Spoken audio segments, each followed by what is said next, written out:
ആത്മമിത്രം ആത്മമിത്രം യേശുയൻ आत्ममित्रम।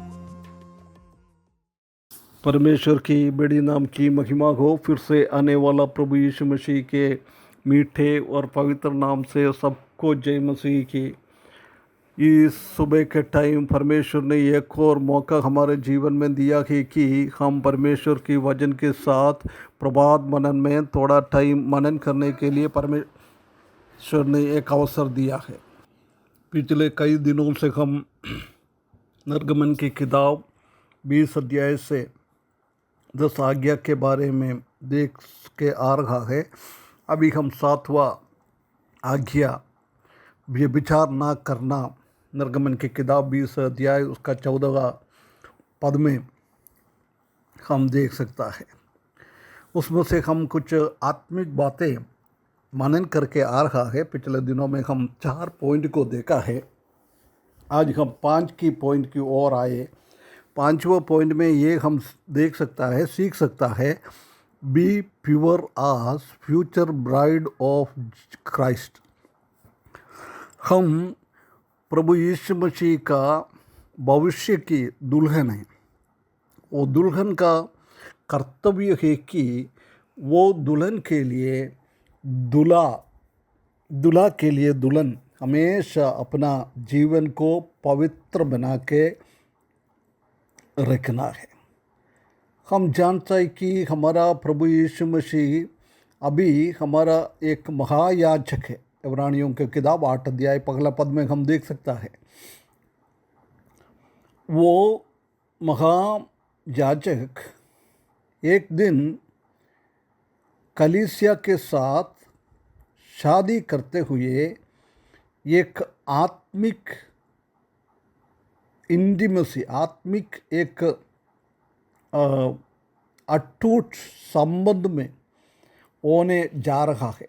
उसी के बारे में एफेसियों की किताब 5 अध्याय 22 से लेकर 33 पद तक हम देख सकता है। उसके बाद प्रकाशित वाक्य 19 अध्याय 7 और 8 पद में और प्रकाशित वाक्य 21 अध्याय 1 से लेकर 9 पद तक हम उसी बात को हम देख सकता है। हमारा महायाजक सिर्फ वो एक आत्मिक कुमारी के साथ शादी कर सकता है।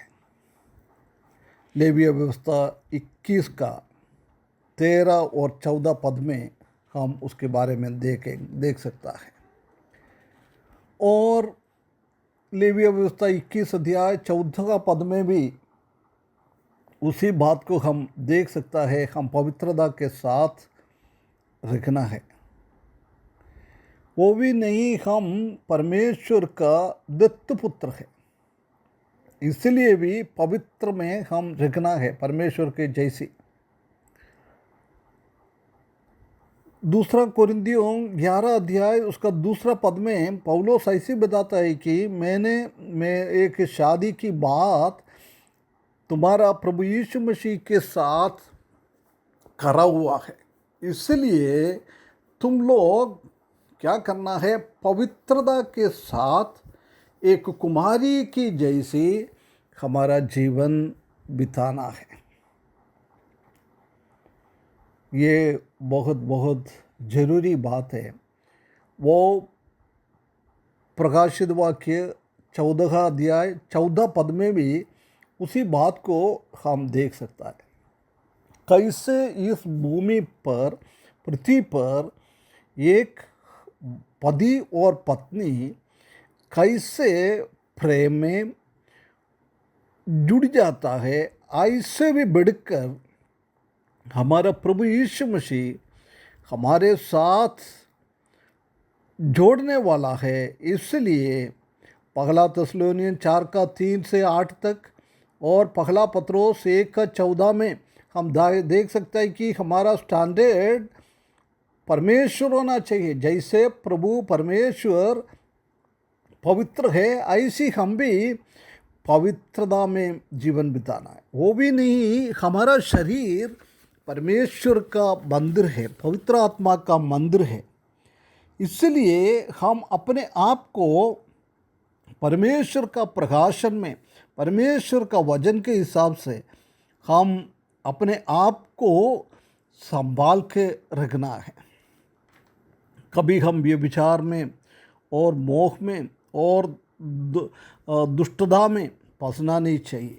ये परमेश्वर हमसे चाहता है। और हम देख सकते हैं कि lived in the world but not of the world. इस दुनिया में हमको थोड़ी दिन का रहना है, परंतु दुनिया की जैसे नहीं, हम दुनिया का है नहीं है, उसी हिसाब से हमारा जीवन को बिताना है। लेविया 18 का 15 पद में हम देख सकते हैं कि यहूदी लोगों को बोला है सिर्फ परमेश्वर के नियमों को पालन करना है। जब इस्राएली लोग कनान देश को जोशुआ के द्वारा अपने कब्जे में कर रहा था, उसी टाइम परमेश्वर ने बोला है उधर कोई स्थानीय लोग है, उनका देवी देवता सब अलग है, कभी भी वो हमारे जीवन में एक परीक्षा और प्रलोभन ना दे। ऐसी जोशुआ की किताब 10 अध्याय 40 पद में हम देख सकता है।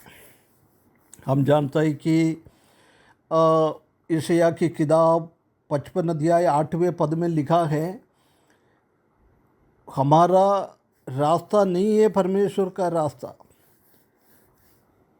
हमारा विचार नहीं है परमेश्वर का विचार, दोनों में बहुत फ़र्क है। इसलिए हमारा रास्ता और हमारा विचार प्रभु यीशु मसीह के रास्ते में और प्रभु यीशु मसीह का विचार में होकर हमारे जीवन को बिताना है।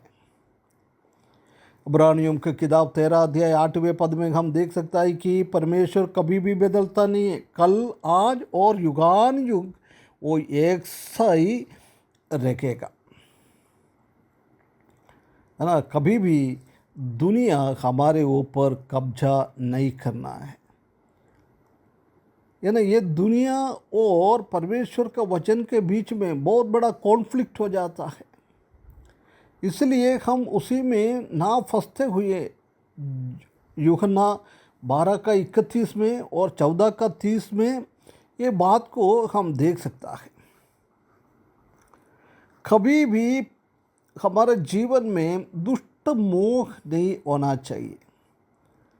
हम हमेशा परमेश्वर को जीवन बिताना है, ये परमेश्वर हमसे चाहता है। एक एक विश्वासी अपने आप को ये दुनिया का नहीं है ऐसे समझकर हम अलग से प्रभु को, परमेश्वर को महिमा करते हुए जीवन बिताना परमेश्वर चाहता है।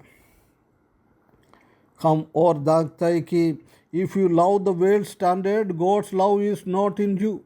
यदि हम दुनिया को प्रेम करता है, परमेश्वर का प्रेम हमारे अंदर नहीं रहेगा। ये शरीर और शरीर का अभिलाषा ये सब दुनियादारी की चीज़ है, इसलिए हम दुनियादारी के चीज़ों में ना फंसे, ये परमेश्वर हमसे चाहता है। यदि हम इस दुनिया को प्रेम करेगा और दुनिया की अंदर की चीज़ों में हम प्रेम करेंगे, ऐसा है तो प्रभु के साथ, परमेश्वर के साथ हम प्रेम नहीं कर सकता है। ये बात पहला यूहन्ना 2 का 15 में लिखा हुआ है।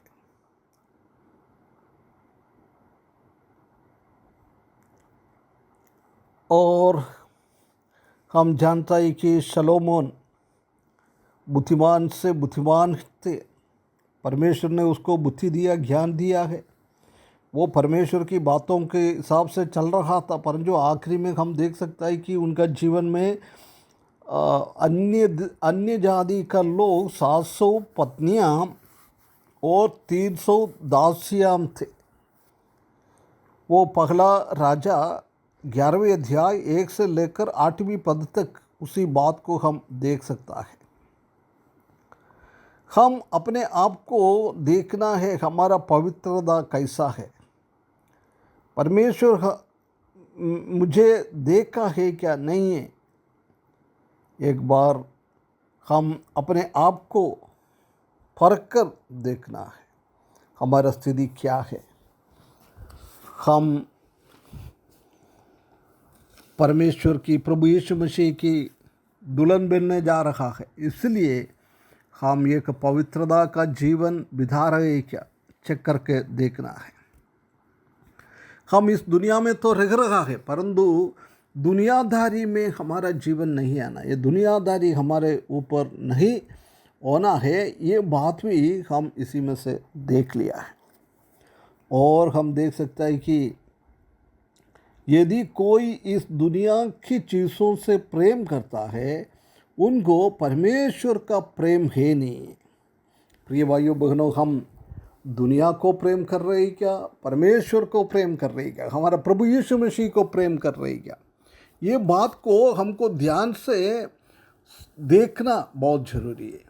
इस वचन के द्वारा परमेश्वर हमको सहायता करे, हम एक अच्छा कन्या परमेश्वर के लिए, प्रभु यीशु मसीह के लिए, एक विवाह के लिए हमको बुला के रखा हुआ है। इसलिए जब तक वो विवाह नहीं होएगा तब तक हम पवित्रता के साथ हमारे जीवन बिताने के लिए ये वचन के द्वारा परमेश्वर हमको सहायता करे, उसके बड़े नाम की महिमा हो। आत्ममित्रम आत्ममित्रम